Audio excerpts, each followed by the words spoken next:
بینەرانی قەدرگرانی کوردستان 24م کاتتان باش 6 ساڵ تێپەڕی بەسەر دەستپێکی کابینەی نوێمی حکوومەتی هەرێمی کوردستان هەر لە دەستپێکی کابینەکەدا قەیران بە دوای قەیران یەخەی حکوومەتی هەرێمی کوردستان و هەرێمی کوردستانی بەگشتی گرت هەر لە سەرەڵدانی پەتای نەگریسی کۆرۆنا و دابەزینی نرخی نەوت و مەلملانەی سیاسی لە نێوە خۆ و کێشە هەڵپرسێراوەکانی نێوان هەولێر بەغدا کە تا ئەم خولەکە ئێمە بە نیازین گفتوگۆ بکەین بەردەوامە هەموو ئەو کێشە و ئارێشانە ڕوبەرەی حکوومەتی هەرێمی کوردستان لەم کابینەیە بوویەوە بەڵام وەک دەگوترێت حکوومەتی هەرێمی کوردستان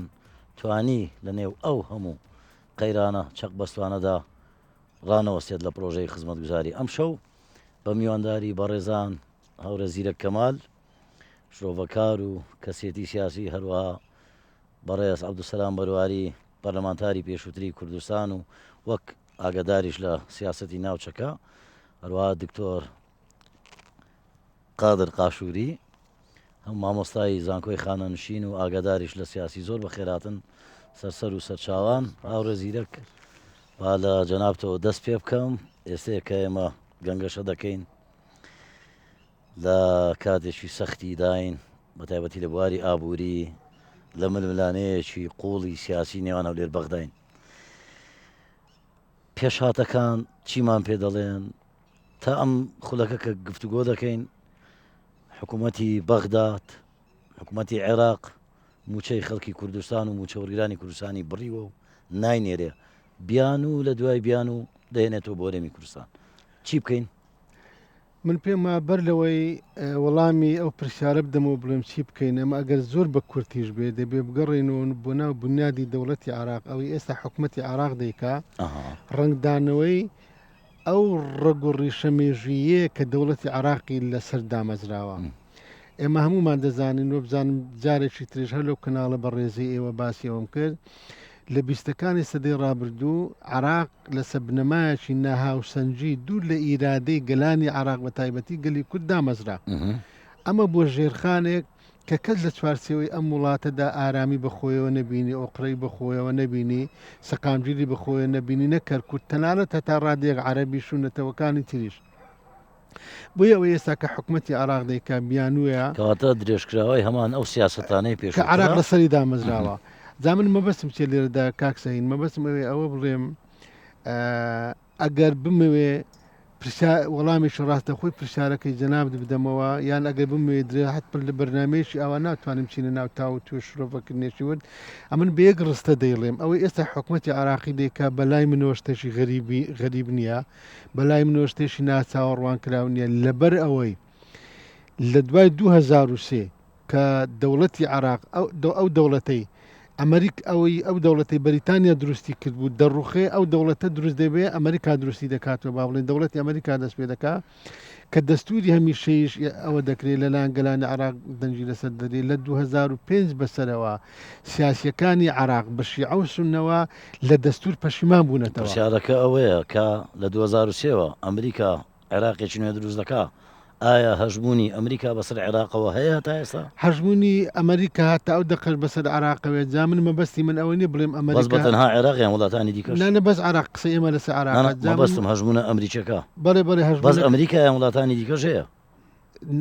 آخر مەوزوعەکەی پرسیارەکە پەیوەندی بۆ نیە نەگەوە وڵاتی ئیقلیمی هەیە وڵاتی دراوسی هەیە زۆر کاریگەری لە ئەمریکا نەکرد کاریگەری هەیە ئیداری دەوڵەتی عراق دەکات دەوڵەتی عراق بە ئیلحاق و بە بەشێک لە خۆی دەزانێت گە قسەی ئەمە لەسەرەوە بێ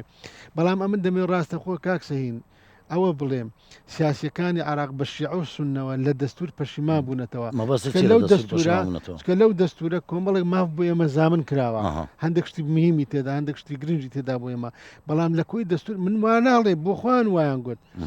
بە ساڵح مطلقەوە نامێ ناو بدەم لە بمەمای تەشەنووز و یان شتێک دووبارەوە بەڵام دەبێ ئێمە لە هەرێمی کوردستان بە سیاسیەکانەوە بە ئەدیبان و بە ڕۆشنبیرانەوە یەک ڕستە عراقیەکان لە دەستور پەشیمان بوونەتەوە لەسەر ئەو بنەما مامەڵەت لەگەڵ دەکەن دوو ئێمە چی بکەین دەبێ هەر لەو وەڵامە تەقلیدیە پێمان نەکرد ئەوها من وەڵام دەدەمەوە وەڵامی یەک بێشی خەڵکی کوردستانیشە کە من ناتوانم لە جاتی خەڵکی قسە بکەم ئەویش ئەوەی یەکەمین شت بۆ ڕوبەڕووبوونەوەی ئەو زوڵم و زۆرداریە کە حکوومەتی عراق بەرامبەر بە ئێمە دەیکا دەبێت لەوە دەست پێ ئەمە دەبێت یەک ریزی سیاسیمانە بێ یەک گوتاری سیاسیمانە بێ کاک سەهین ئێمە تا 2008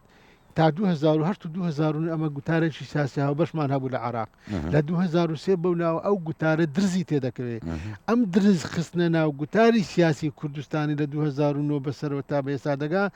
لەو درزەوە سیاسەکانی عراق بە شیعە و سنەوە دێن خوان لە مافە دەستوریەکانی ئێمە دەدەزنەوە زوڵم و ستەم لە ئێمە دەکەن قوت و ماف و گوزرانی خەڵک دەخەنە ناو چوارچێوەی بەرژەوەندی سیاسیەکانی خۆیان لە 2009 دەست زۆر باشە کاک عەبدولسەلام بۆ دروست کەوتە نێو گوتاری لە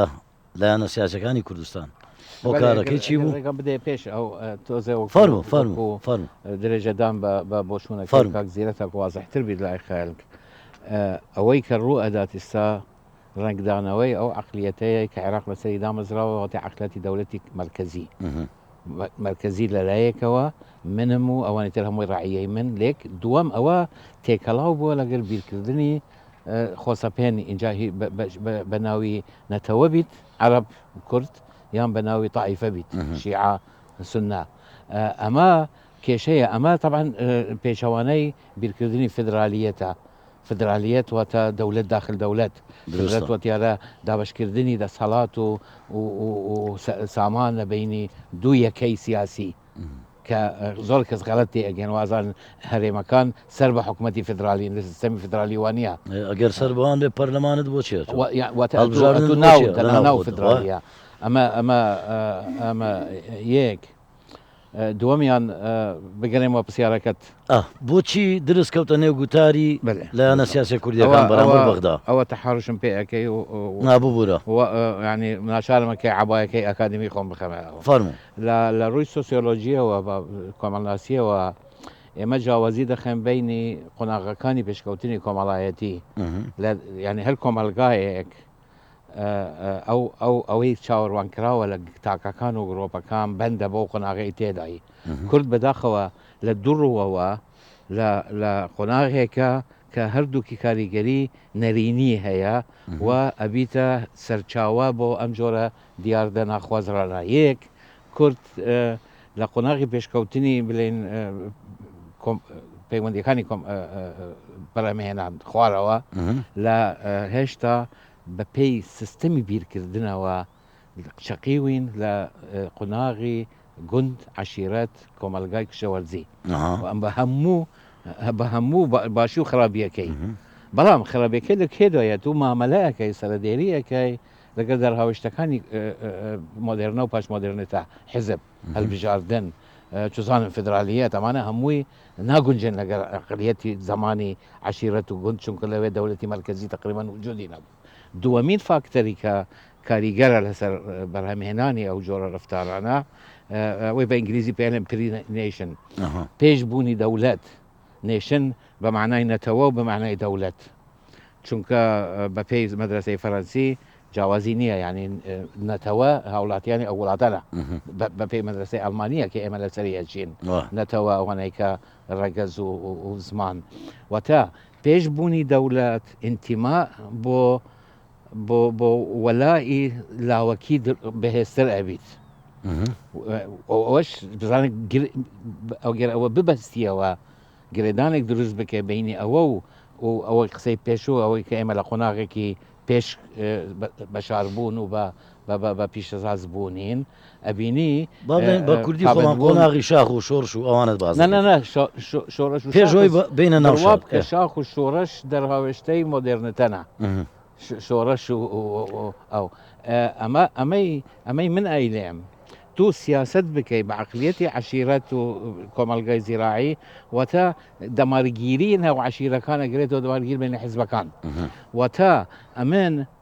ئەمن لای من ئەوە گرنگە من بم مەگەر تووبی دەبی ڕێگات نەبوو بیر بکەم بۆچی پارتی مەسەرەن ئەوە بەردەوامە لەو 30 ساڵە ئەگەر دەنگەکانی زیاد نەکەن کەم ناکەن بۆ من و ئەو پێکەوە چلمان هەبوو پەنجامان هەبوو ئێستا ئەو هەر چلە من بوومە بە 10 و 20 لەباتی بیر بکەم ئەو چییە کە تەکو من شۆکۆ ئەو بم ئەمە لەسەر ئاستی گرۆپەکان نەخێ هەوڵدەم کۆزبی بۆ دروستکەم تا ئەوش بێتە خوارێ لەسەر ئاستی تاکەکانیش هەمان شتە بەو عەقلیەتە ڕەوایە ئێمە پێش داخلی و بەرنامەج بووم باسی ئەوەمان نەکرد بەداخەوە لای کورد حیاتەکە دیاردەی خۆفرۆشی ئەوەی با بڵێ خۆی فرۆشی اینجا خۆفرۆشی من کە من باوەرم مەسەرەن بە دەوڵەتێکی مەدەنی هەبیت و پێشکەوتن و بچم بەنگەشە بۆ شتێکی پاشکەوتوکمەوە خۆفرۆشیە تا ئەگاتە خۆفرۆشی چەند کەلگرتنی ئەو دیاردەیە لە ناو کورد لە کۆنەوە هەیە هەموویش ئەگەرێتەوە بۆ نەبوونی دەوڵەت و زاڵبوونی ئەو بیرکردنەی عشیرگەرایی و ناوچەگەری ئەمە واکات ئەوەی ئەچیت داوا ئەکەت لە بەغدا نانی ئێمە ببڕێ ئەوەی داوا ئەکەت لە بەغدا پەرلەمان هەل زۆر جوانە زۆر دانیت باسی خۆفرۆشیت کرد بە کوردەکەی خۆمان بە زمانی ئەوەی کە لە ناو شەقامدا هەیە پێی دەگوترێت جاش وەنیا لەشەکە لوتکەیتی ئەوەی هەلگرتی لە هەموو وڵاتێک خیانەت و خیانەتکاری هەبووە بەڵام بەڵام سزا دراوە پێ دوانییە لەبەر ئەوەی لە وڵاتەکەی ئێمە سزایەک نییە بۆ خیانەتکار بۆیە بە شانازیەوە دێنە سەر شاشەکان و دەچن بە بەغدا دەڵێن و چەما ببرا بە کوردی وەڵامی ئەمدەوە دەوڵەتت نەبی ڕاستە حکوومەتی هەرێمی کوردستانمان هەیە بەس ئەو حیزبەی لە ناو حکوومەتە ئەوەی لە دەروی حکوومەتە لەبەر ئەو عەقلیەتی کە باسم کرد سیستەمی بیرکردنەوەگەی هی پێش دەوڵەت و پێر حیزب ئەوە خۆی ملکەش نابینیت بە بزانە لە زۆربەی زۆری ڕاگەندەکان ئەخوێنم پارتی وای کردووە پارتی وا و پارتی وا تماشایەکەی پارتیش علاقەتی پێ نییە بریارێکە حکوومەت دایتی ئەسەن ئەو وەزیرەی ئەو کاری کردووە وەزیرەکە پارتی نییە بەڵام هەمیشە ئەلێم پارتی واتە ئەتوو ئینتیماعت وە ئەو حکوومەتە نییە بۆیە سزاکەی حکوومەتیش خۆی ممکنە بە زەحمەت ببینیت سەرکەوتوو بیت لەوەی سزات بدات ئێمە نامەوێت ممکن لە مۆزوع دەربچین لە 92 لە تا ئێستا بەداخۆ شەری ناوخۆ ظاهرێکی پەیدا کرد زۆر جار کابرا تاوانێکی کرد لە دیگەرە تێپەر ئەبوو دانیشت بۆ خۆی بە ئازادی ئەم مشکلەی سەرەکیە و یەک دوو یعنی کێ سزای بدات خۆی لە کۆمەلگایەکی وەکو ئێستا ئەوەی کە فراحزبی هەیە هەڵبژاردن هەیە خەلکە دەنگدەرە سزات ئەدات کە من کردارێکی خراپ بکەم بەرامبەری ملەتی خۆم یان لە یەکرێزی دەربچێت دەنگدەر هۆشیارەکە بۆ دەنگدەر دەگەڕێنیوە هۆشیارەکە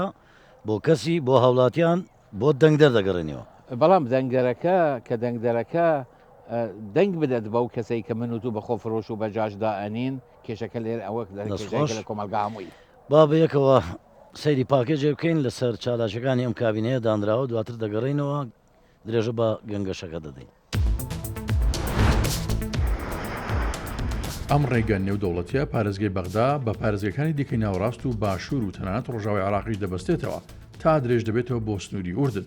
بەڵام دۆخی ڕێگەکەی تابڵی خراپە بە جۆرێک زۆر جار دەبێتەوە کاری تەقینی تایی ئۆتۆمبیلەکان و تێکچوونی بارهەڵگرەکانیش ڕێگەکە بە جۆرێکە هەندێک بە ڕێگەی مەرگ وەسفی دەکەن و ڕۆژانە کارەسادی تێدا ڕوودەدات بەهۆی ئەو چاڵ و چۆڵانەی تێدایەتی ئۆتۆمبیلەکانمان دەکەونە ناو چاڵەکانەوە و دواتر کۆنتترۆلمان بەسەریدا نامێنێت زۆرینەی جارەکان ڕووداوی هاتوچۆ تێدا ڕوودەدات پلانی کەم ڕۆژانە 3 کەس دەمرن بەهۆی لە کۆنتترۆل دەرچوون و وەرگەڕانی ئۆتۆمبیلەکانیانەوە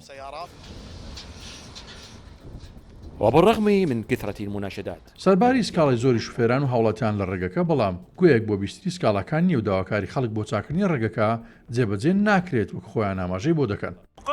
لە بنەڕەتدا چاکردنی ئەم ڕێگایە لە کۆمپانیایەکەوە دراوەتە کۆمپانیایەکی دیکە بەڵام دۆخی ڕێگەکە وەکو خۆی ماوەتەوە خەڵک گیرۆ دەبوون بەدەست ڕووداوەکانی هاتوچۆ هەم بە شەو و هەم بە ڕۆژ ڕووداوی هاتوچۆ لەسەر ئەم ڕێگەیە ڕوودەدا أكثر من 680 مليار نزیکەی 680 میلیارد دینار یاخود زیاتر لە 9 میلیارد دلار بۆ ئاودانکردنەوەی بەغدا و ئەو ڕێگەی تەرخان کراوە کە شارەکە بە پارێزگەکانی دیکە عێراق دەبەستێتەوە ئەمە دۆخی ڕێگەکە بوو با بزانین دۆخی ڕێگەوبان لە هەولێر چۆنە لەگەڵ هاوکارمان ئەحمەد عەبدولسەمەد والآن إلى أربيلا لنرى واقع الطرق هناك مع الزميل أحمد عبد الصمد سيف من إساكان ليشيك للرقا درشكاني دروي الشاري هوليرم لێرەوە تا چەندە پەرا بە سەلامەتی ڕێگەوبانەکان دراوە بۆ شوفێران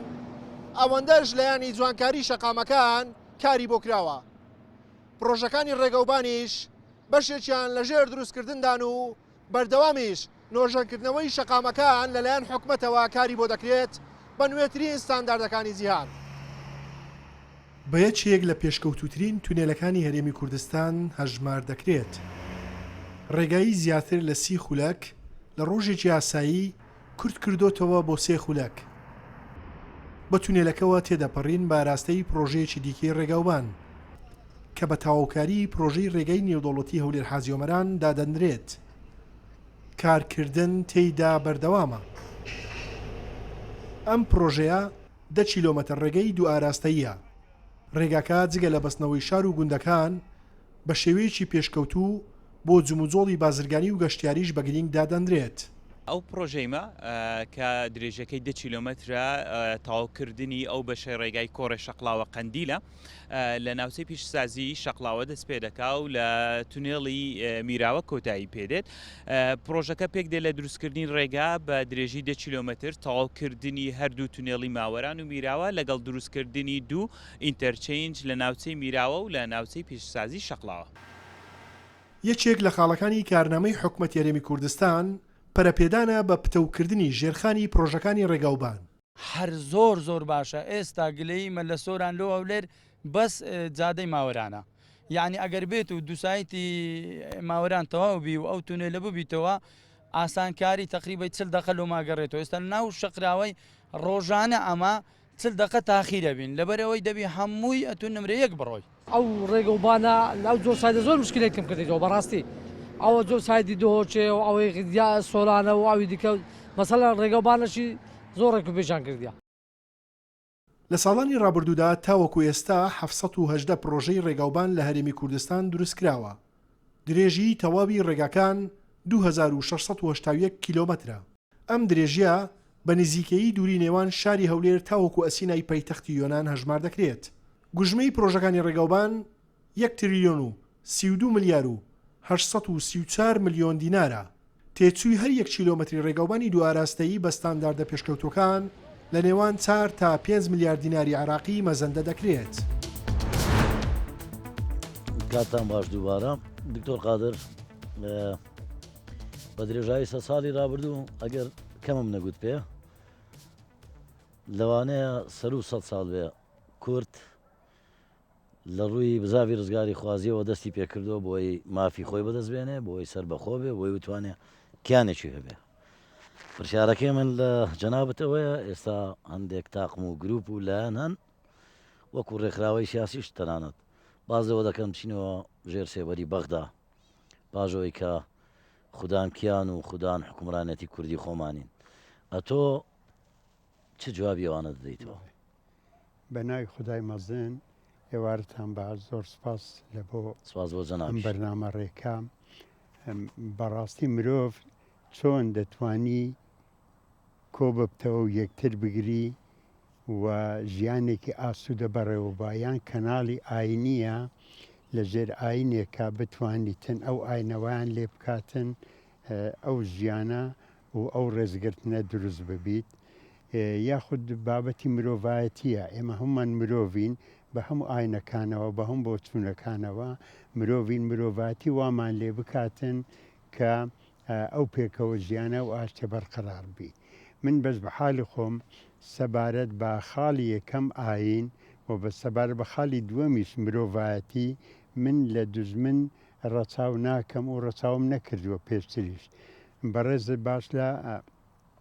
باس لە زیاتر لە 100 ساڵ دەکەی کە ئێمە لەو تێکۆشانەداین کە مافێکی وەکو ئەوانی تر بەدەست بێنین. ئەو مافەش لەدەست ئەوانە پێناوەدا ڕووبارێک خوێن بەخشراوە باسی هەموو لایەنە سیاسەکانە باسی بزاوی ڕزگاری خوازی کوردی دەکەم بەتەنها پارتێک نا تەمام مەبەستی منی شەر ئەوەیە بزاوی ڕزگاری خوازی کورد لە کۆنەوە هەوڵی داوا بۆ ئەوە یەکسانیەک و عەدالەتێک لە بۆ نەتەوەی کورد بەدەست بێنی کە ئەو یەکسانی و عەدالەتە لەژێر ئێرادەی خۆی نییە لەژێر ئێرادەی دژمنانێکە بە هەموو شێوەیەک ڕێگرە لەوەی کەو ئەو یەکسانیە دەستەبەر بکە لە بۆ ئەوەی پێکەوە ژیان بەردەوام بێت. من بەس بە حالی خۆم هەر بە ناو بیلێم عەرەب ڕاستە مسلمان وەکو ئێمە مسلمانین، بەڵام سوودێکی زۆر زۆر نێگەتیفیان لە ئاین وەرگرتیە و توە هەولیاندایە لە هەموو کات و ساتێکە نەتەوەکانی تر بخەنە ژێر ڕکێفی خۆیان ژێردەستی خۆیان و مافەکانیان زەفت بکەن. ئەگەر بێ سەرڕاستی ناکرێ دینداریەک یاخود ئیمانی دینێک وابیتن بەو شێوە ئەوەی سەردەستە تەعامل لەگەر ئەوەی ژێردەستە یاخود کەم هێزترە بکە بە هیچ شێوەیە هیچ سیستەمێکی ئاسمانی قبولی ناکە و ئینسانیش قبولی ناکە. ئەوەی من دەبینم وە لە کۆنەوەش هەستم پێ کردووە بران باسییان لەوە کرد حکومڕانانی عێراق کە هەمویان عەرەبن و دەسەڵاتیان لەدەست بووە هیچ جیاوازیان نەبووە. هەردوو مەزهبەکەوە بەڵێ پشتڕاستی دەکەم جگە لەوەی ئێستا دەربارەی کورد جانبی مەزهبیشی هاتە سەر واتە ئەوانەی ئێستا لە دەسەڵاتن نەک هەر بەلایەنی نەتەوەی دژایەتیمان دەکەن و دەیانەوێت بمان پووکێنەوە و ئەو هەرێمە نەمێنێ یاخود بچووکی بکەنەوە بەڕاستی بەلایەنی مەزهبەکەش دووبارە دەتوانم بڵێم دژایەتیمان دەکەن. وەڵام بگەڕێنەوە سەر بەغدا و حکوومەتی عێراقی نا من بەس بە حالی خۆم وەڵام چێ بۆیان بە هیچ شێوەیەک بە هەروچە عەرەبیەکە بەکار بینم تەشجیع ئەوە ناکەم بگەڕێنەوە سەر بەغدا یعنی ئەوانەی وا دەڵێن مامەستای بەڕێز ئەوانە سوء ئستیخدامیان کردیە لە زروفەکە لە بۆ بەرژەوەندی تایبەتی خۆیان لە بۆ بەرژەوەندی بەرتەسکی خۆیان. خۆی بەرژەوەندی چیە؟ پێویستە بەرژەوەندی تایبەتی مەشروعیەتی خۆی لە بەرژەوەندی گشتی وەربگری. یەکەم جار بەرژەوەندی گشتی سەقفە بەرزەکەبی عالیەکەبی اینجا لە ژێرەوە بەرژەوەندی تایبەتیەکان هەوڵ بدەین بەدەست بێت. ئەوانە بەڕاستی بەرژەوەندی تایبەتی خۆیان کە ئەو بەرژەوەندی نەک هەر زیان بە خۆشیان دەگەینیتن زیان بە هەموو نەتەوەی کوردەگەینی ناکری بە هیچ شێوەیەک ئیمڕۆ من بێم تەرجیعی ئەوە بکەم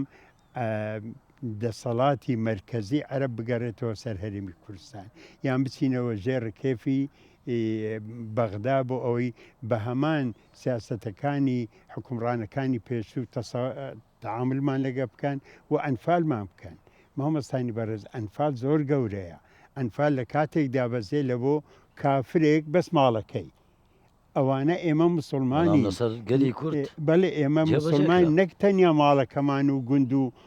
ئاژەلەکانمان دەستخۆش بەلێ ژیانی ئێمەیان ینی کوشتنی ئێمەیان حەڵال کردیە یعنی بە چێ زەمیرێک من هانی خەڵکانێک بدەم بگەڕێنەوە ژێر دەستێ و ئەنفالچیان دەستخۆش بە هیچ شێوەیەک جێگەی قبول ناو ڕێزیرەک بە ئەو پرسیارە ژناوت کەم ڕۆژانێک پێشمەرگە بوویت لە شاخ بوویت خەباتت کردووە بۆی ڕۆژێک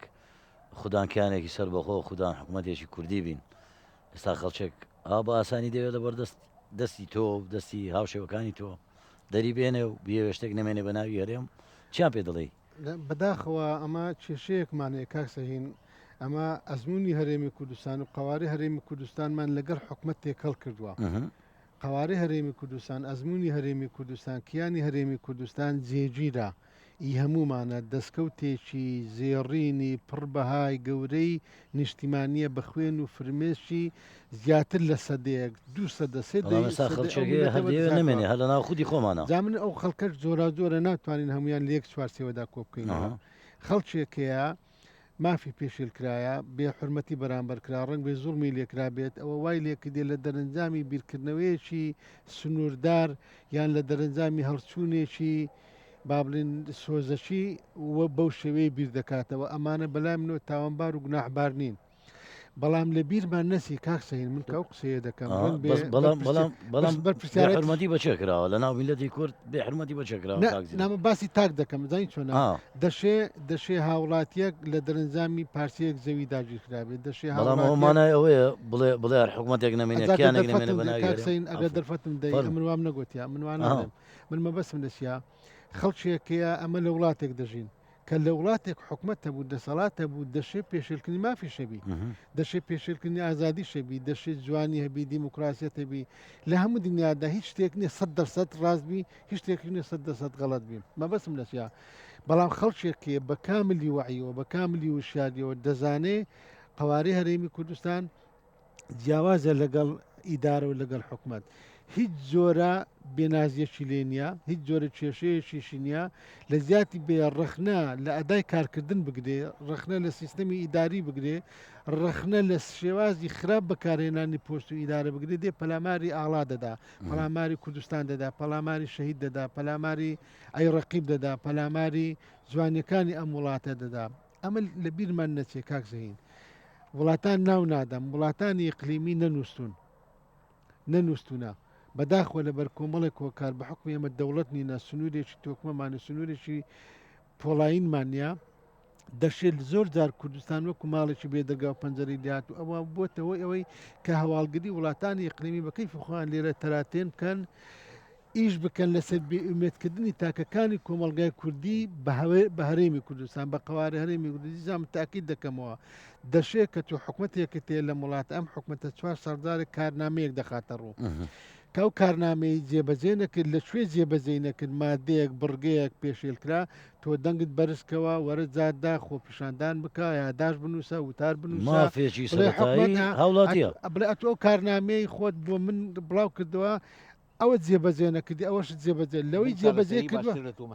بڵێ ئەمن ئەوەی کە جێبەجێت کردووە گومان ناخەمە سەری ئەوەی جێبەجێت نەکردووە تۆ وعدت بە مندا بەڵێنم داوەرە ئەو کارنامەیان بۆ جێبەجێ بکە بەڵام دیسا تاکید دەکەمەوە حکومت جێگیر نییە ئەو 4 ساڵە تو حکومەتێکت تێ دەشێت 4 ساڵێشتر حکومەتێکی تر دەبێت 4 ساڵتر حکومەتێشتر دەبێت ئێمە دەبێت دیسا تاکید لەوەی دەکەمەوە خەڵکانێکەیە لە دەرەنجامی بیرکردنەوەیکی سنووردار و لە دەرەنجامی نەبوونی وشادێکی کامل ئەو قسانە دەکا من ئەوانە بە هەڵە و بە مەترسیدار نازانم بەڵ خەڵکانێکەیە بەڕاستی لە دەوروبەری وڵاتانی هەرێمایەتی ئیش دەکەن لێرە لە پێشێلکردنی بڕوا و متمانەی تاچی کۆمەلگای کوردی بە ئەزمموی هەرێمی کوردستان بە قوارەی هەرێمی کوردستان بە سەروەریەکانی ئەم وڵاتە من ئەم قوارەیەم خۆش دەوێت هەرێمی کوردستانم خۆش دەوێت وڵاتەکەم خۆش دەوێت کوردستانم خۆش دەوێت بەڵام حەزیشم لێ لە کوردستانەکەم دیموکراسیەت هەبێ مافی مرۆڤ پارێزراو بێ ئەرک و ماف هاوسەنجی لە نێوانیاندا هەبێ برسی نەبێ بێکاری نەبێ ئەمانەش هەموو یەک لە ئامانجە استراتیجیەکانم بۆیە ئێمە دەبی دووشت هەیە لە لێکی گیانەکەینەوە هەرێمی کوردستان وەکو نیشتیمان ئازادی و دیموکراسی مافی مرۆڤ و نانیش لە چوارچێوەی هەمووی تێکەڵایان دووشت تێ دەبی بێکەوە بیبەستینەوە کاتێک ئەم وڵاتە بەڕاستی شیرین دەبێ ئەم وڵاتە وا لە خەڵک دەکەیت کە بوو ئەوەی ئینتیمای بووی هەبێت و با بڵێن پابندی بە ئەرکە نیشتیمانەکان بکە کە دەبێت لە چوارچێوەی ئەم وڵاتەدا هەم تاکەکانی کۆمەلگا ئەرکە نیشتیمانەکانی خۆیان جێبەجێکن هەم لە بەرامبەر ئەوەدا ئەو مادی بوونانە کە تاکەکانی کۆمەلگای کوردستان دەیبینی مافەکانیشی بۆ زامین بکرێ بریتە لە نان بریتە لە دیموکراسی بریتە لە ئازادی باسی ئازادی ڕادەربرین خۆپیشاندان دەکەیت پێشتر زۆر خەڵک هاتە سەر شەقامەکان داوای لە حکوومەتی هەرێمی کوردستان کرد داهات ڕادەستی بەغدا بکە نەوەت ڕادەستی بەغدا بکەن حکوومەتی هەرێم هەموو نەرمێکی نواند کاک عەبدولسەلام گوتمان خۆپیشاندان مافێکی سەرەتاییە خۆپیشاندانێکی زۆر کرا بەرامبەر حکوومەتی هەرێمی کوردستان خێرە ئێستا ئەوە دوو مانگونیوە بەغدا موچە نانێرێ کەس نایەتە سەر شەقام زانانی شلونە کاک سەیم تەسەوڕەکەم ئەم قسانە یعنی کاک زیرەکش بابەتێکی گرنگی وژاند ئینتیما خۆی ئینتیماکە باسی بکەین یعنی خۆی ئەگەر کورد لە بەرچاومان بێت و تیۆریزەکردنەکە لەسەر کورد تەطبیقکەین دەست پێ ئەکرد بە ئینتیمای نەتەوەیی زمان خاک ڕەمزەکان پێش ئاڵاش ڕەمزەکان ئەفسانەکان بەڵام هەستی نەتەوەیی و بزۆتنەوەی نەتەوەی ئارمانجە سەرەکێکی بدگەینتە دەوڵەت کە گەهشتێ دەوڵەت یان حکومڕانی بە حالەتی ئێمە دەوڵەت نییە بەڵام حکومڕانیە 30 ساڵە ئەو کاتە ئینتیما ئەبیتە انتمائي سياسي يعني انتمائي وطني اجتماعي جيجاي انتمائي اثني هي نتوي اجريتوا كيشي كورتشيا اتو انتماء بكام ده صلاة بكي يعني كام نجتمان بكي نجتماني تو كردستانا كله داگیر کراوە تو بەشێکی کوردستان هەیە لەو بەشەش نیوەی لە تووسان دراوە و دووەمین نیشتیمان بێن قەوسێن جا درزیشی بۆ دروست کراوە لە نێو لایەنە سیاسیەکان عێراقە ئەنتیما بۆ کام عێراقە کە ئەو عێراقی کەم ئێمە پێش ئێستا باسمان کرد هیچ شتێکی وەرگرانی وڵاتەکە دەبڕێت لە ئەنفالەوە تا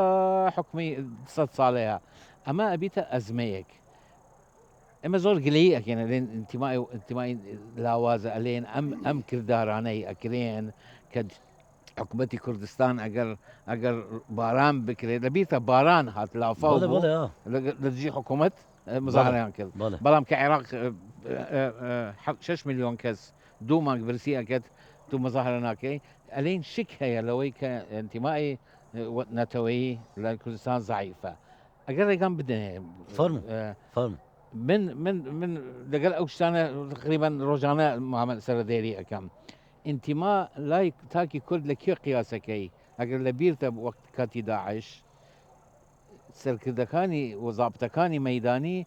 هاواریان بوو کاکەت پێمان ناکرێت ئەوەندە خەڵک خۆبەخش چەک ئەیکری چەکی ئەیکری ئەچوو جەبهە ئەمە نیشانەی ئینتیما ئەلای من ئەوەی کە دیاردەکانی تر ئەوەی کە ئێمە ناتوانین ئینکاری کەین لە سوۆسیال میدیا لە ڕۆژنامەکان لە تەلەڤیزیۆنەکان خوێندەوارەکەیە ناڕۆشنبیرەکەی کە بەخۆی بە ڕۆشنبیر دائەنیت ڕۆشنبیر کەلیمێکی کوردیە مەبەستمان ئینتلیجنسیەیە ئینتلیجنسیا لە سەدەی 19 لە پۆلۆنیا کە دەستی پێکرد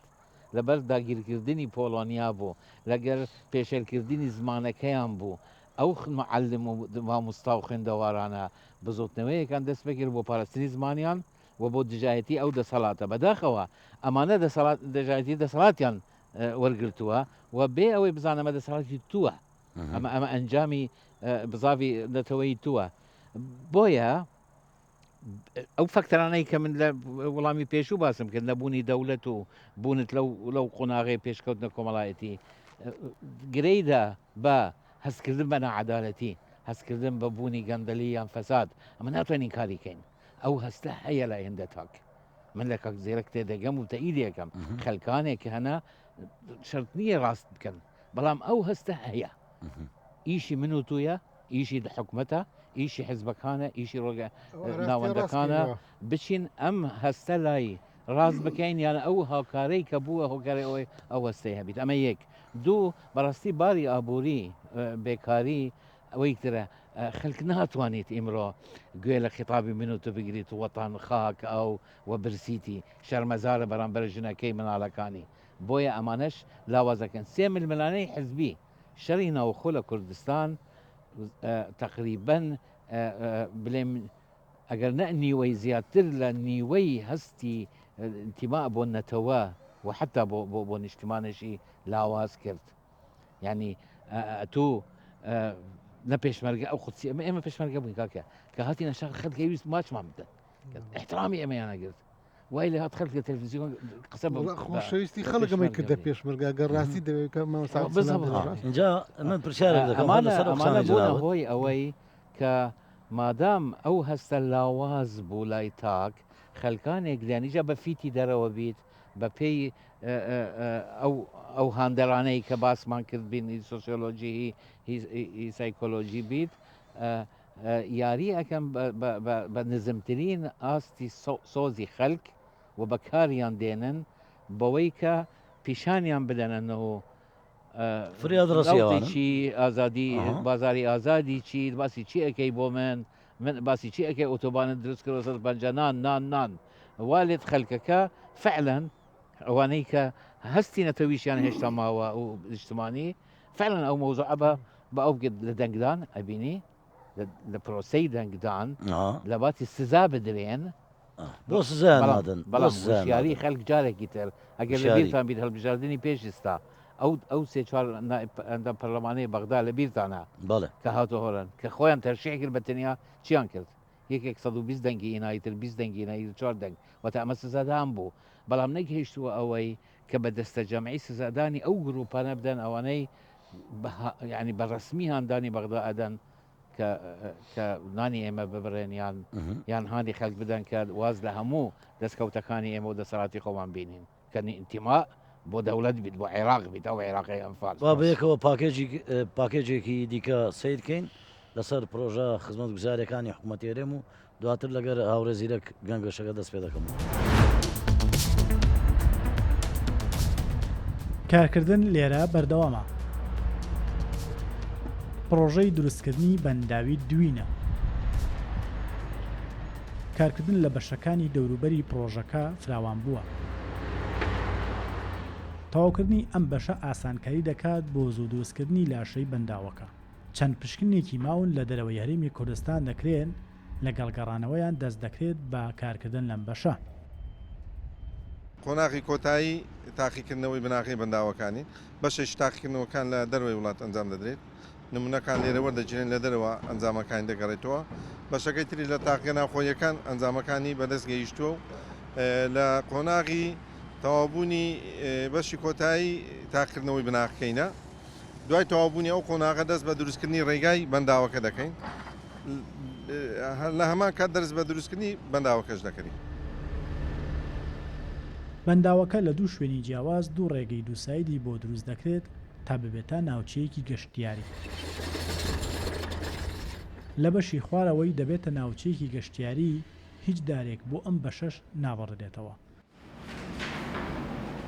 پۆند و بەنداوەکان بوونەتە هۆی بژاندنەوەی ئەو ناوچانە. ساڵی داهاتوو کاریگەری دروستبوونی ئەو بەنداوانە دەردەکەوێت. ئەولەویەتی کابینەی نۆ بریتی بوو لە بایەختان بە ژێرخانی بنەڕەت بە تایبەتی ژێرخانی بواری ئاو.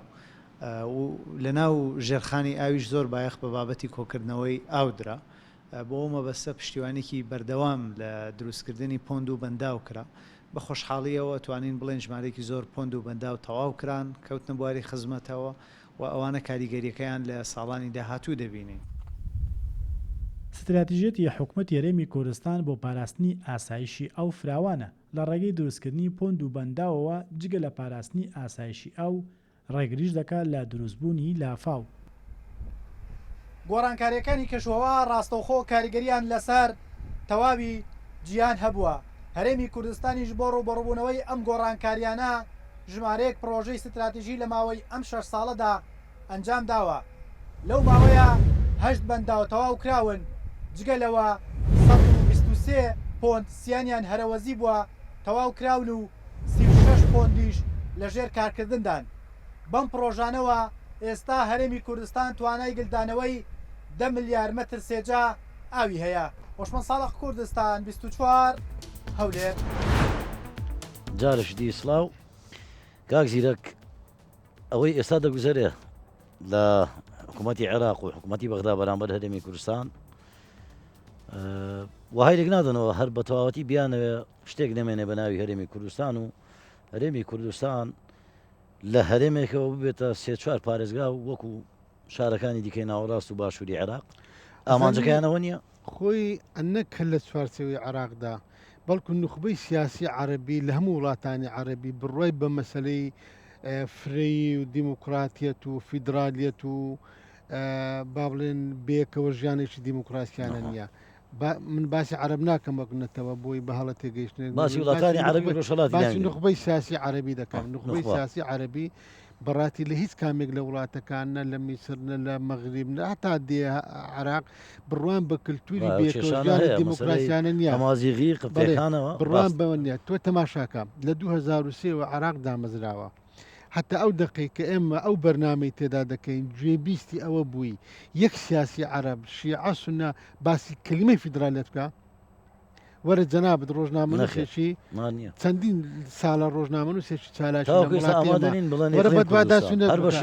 نانە بەدوا داسوونێک بکە بزانە چەمچی فیدرالیەت لە دەمیان دێتە دەرێ چەمچی عراقی فرا عراقی تعدودەوەی بە عەرەبی پێ دەڵێن بزانن باسی دەکەن. بەڵام دەڵێن ئیتیحادی بەڵێ هەتا لەبەرەوەی بۆنی مەرجعیەت و بۆنی ناوەندی بۆنی ێستا تای لێدێ بۆیە من پێم ستراتیژی بیرکردنەوەیان بەو شێوە ئێمە لە هەرێمی کوردستان دەبێ بزانین لە چوارچێوەی دەوڵەتێکدان ئەو دەوڵەتە لە ژێر گوشاری ئەمری واقعەتی دیفاکتویەکی نێودەوڵەتی دروست بوو 2023 بەسەرەوە ئەگەر گوشاری کۆمەلگای نێودەوڵەتی و ئەمریکا وڵاتانی زلهێزی دنیانەوە نە دەستوریان قوبڵ دەکرد نەواقعی هەرێمی کوردستانیشان قوبڵ دەکرد کە کاتێکدا 2023 دام دەڕوخێت کە ئەمریکا دێت و بەها و پەیمانەتی کۆمەڵی وڵات ئەمریکا عراق دەڕوخێنێ لەو کاتێدا هەرێمی کوردستان هەبوو ئێمە حکومتمان هەبوو پەرلەمانمان هەبوو کیانێکی خۆمانمان هەبوو ئەو قەوارە هەرێمی کوردستان عراقیەکان بە شیعوسنەوە لە ژێر گوشاری ناچاری بۆ خۆی ساڵح مطلق وی نەگوت گوت دەست باش کابوو بۆی ئەو دەستورەما قوبڵ کرد لە دوای ئەوەدا چەندی سیاسی تریش ئەو قسەیە کردەوە بۆیە مامەڵێکردنی ئەوان لەگەڵ هەرێمی کوردستان لەسەر بنەمای دەستور نییە ڕاتە لە دەستوری عراقدا هەرێمی کوردستان وەکو ئەوەی عەربی ئەمر الواقعی پێ دەڵێن مامەڵی لەگەڵ دەکرێت و دانی پیا دانراوە دان بە قەوارە هەرێمی کوردستان دانراوە بەڵام لە دید و ئایدۆلۆژیا و زیان بینی و ڕوویاوی بیرکردنەوەی ئەوان هەرێمی کوردستان شتێکە فەرز کراوە بەسەریاندا ئەگەر هەر ڕۆژێک لە ڕۆژان نەگەوەی جەنابەت دەیڵێ ئێستا ئەو هەنگاوانەی کە دەینین ئەو سیاسەتێک کە گردوتیانە دەبەر ئەدیوەمانای سیە و ینی چییە بەزانی زۆرم پێسەیرا کە زۆر جار باسی ئێستا دەکرێت ئێمە کە لە ئێستادا زیاتر لە 2 مانگونیوە بۆ 3 مانگ دەچێت کە عراق موچی فەرمانبەرانی هەرێمی کوردستان نانێرێ کاکە ئەمە دەبی بگەڕێن لە 2008 و باسم کرد بەسەرەوە وەرە لێدوانی سەرکردە سیاسەکانی عراق کۆبکەوە بە شیعوسنەوە چیان گوتۆ بەرامبەر بە هەرێمی کوردستان ئێمە لە ژێر ناساری ئەومان کرد کوردەکان وا سوپان کۆکردەوە چەندین جا سوپان هینا دەوروبەری ئالتون کۆپری هینانە دەوروبەری گەرمیان دەوروبەری دەستی مووسڵ بڵێ هەڕەشیان کرد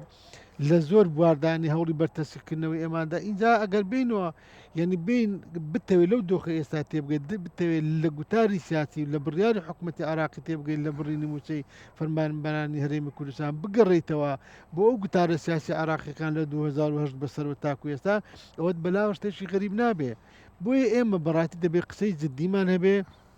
دەبێت لەو ڕاستی تێبگەین ئەوەی عراق دەیکات دیسا من تاکید دەکەمەوە لە چەندین بەرنامەش و لە نووسینشدا و قسەم کردووە عراقیەکان لە دەستور پەشیمان بوونەتەوە دەبێ ئەمە لەسەرەوە ساسە مامەڵە بکەین و تاکە بەهێزترین سەنگەر و فاکتەری ڕوبەڕووبوونەوەی ئەو دۆخێتە یەکریزی سیاسیە یەکریزی گوتاری سیاسیە لە هەرێمی کوردستان ئێمە دەبێ بزانین فەرمانبەری هەرێمی کوردستان کە موچەی وەرنەگرتووە بەڕاستی جیفانی بەتاڵە لە ئازارێکی زۆر دەژی یعنی ماڵەکەی سارد و سوڕا دەبێ بزان ئەو خەمێکی نیشتیمانی بێ نابێ خەمی حزب و لایەنێکی سیاسی ئەو حزب و ئەو حزب بێ ئێمە دەبی لەسەر بنەمایشی نیشتیمانی بەرگری لە مافەکانی فەرمانبەرانی هەرێمی کوردستان لە مافە دەستوریەکانی خۆمان بکەین ئەمە نابی لێ بگەڕێن کاکە ئەمە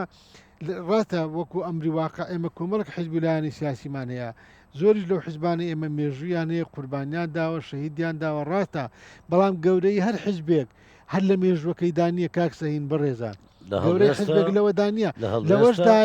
لەوەشدا کە بەرگری لە مافەکانی گەلەکەی بکە لەوەدا کە ڕەزامەندی میلەتەکەی بەدەستبێنی لەوەیدا کە لە بەرگریکردن لە گوزەران و لە موچە و مافە بنەڕەتەکانی گەلی کوردستان حزباتی بەلاوە بنێ سیاست بەلاوە بنێ ئینتیمای حزباتی بەلاوە بنێ پابندی بۆ ئینتیماگ بکە کە پێی دەگوترێن نیشتیمان بەس بەداخەوە کاکسەین ئەو گۆڕانکاریەکانی تەکنۆلۆژیا و ڕاگەیاندن و بەرەو پێشتوونی تەکنۆلۆژیا گیان و ڕاگەیاندن چەمچی نیشتیمانیشی گۆڕی چەمچی ئاینی گۆڕی چەمچی تەبایی گۆڕی چەمچی دیموکراسەتی گۆڕی ئەو چەمکانە هەموو گۆڕانکاریان بەسەرداهاتوە ئەگە جاران نیشتیمان ئەوە بووبی کە نەوەی منونەوەی پێش منونەوەی پێش منیش خۆ بەخشانە لە پێناوی چۆژێر پەتی سێدارە کوژرا ئێستا نەوەیەک دروست بە خەڵکێک دروست بە ڕنگ بێ ئینتیمان لە بۆ نیشتیمان لەلایەن ئەو بەڕێزە ئەوە بێ کە پارچە زەویەکی هەبێ کە موچەیەکی هەبێ لە وڵاتەکە مافێکی خۆیەتی واتە نیشتیمان جاران ئەو شتە بوو ئێمە ببێ هیچ شتێک لە پێناوی دەکوژراین ئێستا ئەم گۆڕانکاریەکانی تەکنۆلۆژیا گەیاندن و ڕاگەیاندن گۆڕانکارێکی بەسەر سەمچی نیشتیمانداهینا نیشتیمان کاتێک دەبێتە هاوڵاتی کە پارسەک زەوی هەبێ کە ماف و گوزەران و ژیانی زامن بێ ئەو کات تۆ دەتوانیت داوای ئینتیمای لێ بکەیت بۆیە ئەمە ئێستا ئەمە لە هەرێمی کوردستان قەواری هەرێمی کوردستان من دیسا تاکید دەکەمەوە بە هەمومان دەبی بیپارێزین بەڵام دەبێت لە چوارچەوەی ئەو قەوارەیە لە سێبەری ئەو قەوارەیە هەمومان یەکدەنگ و یەکڕیز شەڕ لەسەر مافە دیموکراسی و مەدەنیەکان و مافی مرۆڤی میلەتەکەمان دەستخۆش کاک عەبدولسەلام دوو جاران باسی دەنگدانت کرد باسی خودی دەنگدەرت کرد با لەو چوارچێوە لێ دەپرسم ئێستا چی بکەین ئێمە لە کوردستان چی بکەین بۆی ئاستی وشیاری دەنگدەر ئاستی وشیاری بەرزکەینەوە زایدن خۆشویستنی نیشتیمان بکەینەوە هەوێنی هزری ئەو گەنجانەی کە ئێستا هیچ ئینتیبایەکیان بۆ وڵاتە نیە ئەوە دیوە کۆمەڵایەتێکە جەنابەت کۆمەڵناسی گەنجەکە من گلەیم لێ نییە گلەیم لە نوخبەیە دەستە بژێرە نوخبەی سیاسی نخبەی ئەکادمی نخبەی ڕاگەیاندن بە سەراحەت وانەی بەخۆیان با ڕۆشنبیر داێن کە ڕۆشنبیر نین و کە وەکو کەک زیرە گوتی فەزای سوۆسیال میدیا ئێستا ینی ستێژێکیان بۆ دروست کردووە چی بکەین پێش هەموو شت پێش هەموو سەرچاوی ئەو کێشانەی ئێمە کە بووە بە ئەوەی کە خەلکی ئێمە گلەیی بکرد لە دەسەڵاتی خۆی و بەکۆنەهباری بزانیت بە بچۆنی خۆی هەست بە عەدالەتی بکات نەبوونی دەرفەتی کار و ژیان ئەوەیە تو بشی سەرچاوی ئەم وەزعەت تێکدەی ئێمە بەواز لەوە بینین کاک سەهەن سیاسینی ئێمە بەرپرسانی ئێمە ڕۆشنبیری ئێمە خەلکی وەکو ئێمە کە قساکەن ئەنەوە عێراق قانعەکەین وەکو من هەندێجار لە ڕاگەاندن ئەیکەم فلان مادەوا ئەلێت و فلان مادەوا ئەلێت خودی سەرۆکی وەزیران بوو کە وتی فدرالیەت باش نییە بۆ عێراق چ قانعیان بکەین بۆیە دەبی چ بکەین لە ئینطلاقی ئێمە ئاخر لە چەرچاوەیە سەرچاوی ئەوەی کە دەنگدەرەکە بە پێچەوانەی خواستی من و تو دەنگێدێت دەبی بچین سەرچاوەکە عیلاجکەین نە ئەنجامەکەی ئەنجامە چارەسەرکردنی ئەنجام و سەرچاوەکە وەکو خۆ بینیت لە جێگەتر ئەتەقیت بۆیە بە تەرکیز لەسەر ئەوە بکەم ئێمە وەز بینین لەوەی عێراق قانع بکەین کە دستور وایێتەوە ئەو مافانە دەبی بە خوێندنەوەیەکی ڕاستی ئەم عقلیەتی کە باسی عقلەتی ڕۆژەڵەتی ناوەڕاست عقلیەتی عرب عقلیەتی خۆسەپێن إلى آخره مامەلە بکەین یەکەمین شت ئێمە بەهانەیان نەدەینێ تەواو بکاکە واقع چۆن ئەوە واقع بوو وەکو تۆ وتت ئەنەهوو فدرالیان لەسەر چەسپا ئیمڕۆ واقعەکە لەسەر ئێمە چەسپاوە چونکە محکەمەی پاریس ئەو حکومەی دەرکرد تەواو بوو ئەتۆ ناچاری ئێستا تو نهێلی ئەو ئێستا دستور بەکاردێنی دژیت و نەزانێ ئەو یاسا بەکاری دژیت و ناوتەکە بە شەفافیەت ئینتاژ بکەی ئەوەی بڕیارەکان و ئەوەی پێیانکردنەکانیان هەموو سیاسی نییە ئەوەی پێت بکرێ تو دواریداتەکان بە پێی مادە 111 دەبی بشتە خەزینەی دەوڵەت ئینکارمان نەکردووە هیچ ڕۆژێک بەڵام بە شەفافیەت تاکو بەهانە تێنەگریت ئەو کاتە تو وا ئەەکەی وەکو ئیستا بێ ئەوەی هەست بکەن کاک زیرەک ئەلێن حکومەتی هەرێم ئەو نفتەی دەرئەکات دەبی پارەکەی تەسلیم بکات ئەوە چییە خۆی لە خۆیەوە خۆزیارم عربەکان گوێنە من نەبیت ئەوە دام بەدانە بەوەی کە حکومەتی هەرێمی کوردستان دۆسیەی ناوت بەڕێوە ئەبات بەڵام داهاتەکەی ئێمە ئەوە بکەین ئێمە داهاتە ناوخۆەکان مەسەرەن لە آخر وەرەقەی دوێنە بڵاو بوو ئەی بەغدا داوایان کردووە مانگەنە 200 میلیارد دلار داهاتی ناوخۆ ئەخر ئەوەی گوێی لە گوشەی بازرگانیشی ببیت ئەزانیت هەندێ جار لە سنوور 200 میلیاردە هەندێک 200 میلیۆنە هەندێک کێشەی ئەبارانە نازام چییە ئەمە دەبی حەلکەی نەگەریان کە ئەم بەهانەمان لێ قەبات کرد بەکار محکەمەی ئیتحادی کە من زۆر جار قسەی وام کردووە وا بۆ من ینی سوکایەتی پێ ئەەکەم سەرڕای ئەوەشەوە منبەرێکە دەبی هەمیشە بچینە چاومن لە ئەو ئەمە لە لایەک کە ئەوەت کرد بگەڕێەوە ناو خۆت ئەو دەنگدەرا من لەگەر زیرەکەم کە دوو دەنگ دەرێت هەیە یەک بە وعی ئەیکەت وعیەکە لای من وەکو سۆسیۆلۆجیست ئەنجامی سروشتی ئەوی دیکە ژۆشار بێتەوە ئەینجا ئەوە ئەمینیت ئێمە دەبی حکوومەتی مادەم حکوومەتی من هەستی نەتەوەی هەیە و خۆی بە پرس ئەزانیت دەبی هەوڵ جارێکی تر وەکو چۆن هۆکارەکانمان لە بەغدا بینی لێرە بینی ئەو ململانەی حزبیە چارەیەکی بۆ بدۆزە معقول نییە و بتوانانی لەگەر بەغدا ڕێک بکەوی لەگەر ئەنقەرە ڕێک بکەوی لەگەر تەهران ڕێگایەک نەبیت لەگەر کوردەکانی خۆتش ڕێک بکەوی دەبی چارەیەک بدۆزین من چۆنە لێم نەپرسە بەڵام ئەوەی نەناو ئیشن توانای من متأکدم لە ناو نخبەی سیاسی کوردستان ئەوەندە خەلکی زیرەک و خاوەن تەجروبە و حەکیم هەنا ئەو ڕێگایە دەبی بیدۆزن کاک زێرە بەڵام ئەجێندای دەرەشی بەردەوام درست بۆ دەدۆزێتەوە حقەتەژەیە کاک عەبدولسەلام موش بڵێن من چۆن ئامادەمە لەگەر بەغدە لە نیوەی ڕێگا بگەمە یەکتر دەبی لەگەر برای خۆمش وا بم دەبی تەنازل بوو برای خۆم بکەم تو کە هاتیە پێش دوو پێهنگا و بڕوا بکە ئەوش لە شەرمانەوە بکەنا یەک پێنگ دوو تو ئەو هاندەرانەی کە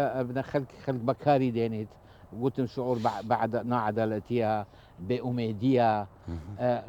ڕۆلی مەدرسە گرنگە ڕۆلی جامع گرنگە زۆری زانکۆوەکان گرنگە ڕۆژی ئێوەی ڕاگەیاندن کۆمەلگای مەدەنی ئەمانە دەبی ئەوانەی کە خەمی وڵاتن خەمی ئینتیماءەکەنا ئەوەی کە ئەیانەوێ ئەو ئینتیماء کوردیەی گوتم شەری داعش باشترین نیما کە ماوە لای من ئینتیمائی نەتەوەی ئێستا زمانی ئینتیماء بۆ قەوارەی سیاسی تو ئەمانە دەبی بەرنامەیەکی ڕێکوپێک دانین و ئەو بەرنامە بۆنی حزباتی نەبیت دەستان خۆش سپاس بۆ ئامادەبوونتان سپاس بۆ بینەرانی قەدرگانی کوردستان 24 کە تا ئەوگەستا لەگەڵ مابوون هەمیشە